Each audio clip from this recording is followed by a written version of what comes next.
Father Derek from the Diocese of Kamloops, and in this session I'd like to focus on some biblical roots of the Mass, just to keep it really simple. Number one would be the idea of covenant.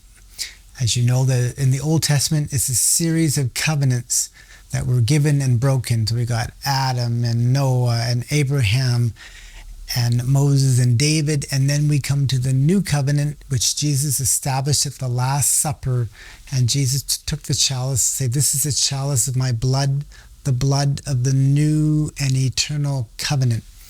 So the Mass has to be understood in the context of a covenant, like a marriage.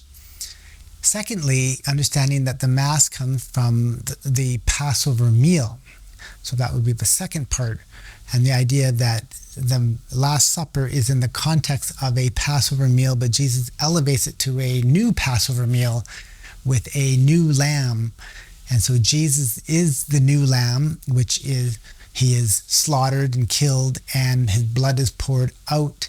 And then because it's a Passover meal, there has to be something to eat. So Jesus is the lamb in which we eat at the Last Supper.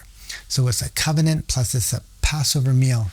So that's in the context of the Last Supper, which is the covenant, the new covenant, and the Passover meal, the new one. And finally, I want to highlight the road to Emmaus. If you read carefully in Luke chapter 24, the road to Emmaus is actually a Catholic Mass.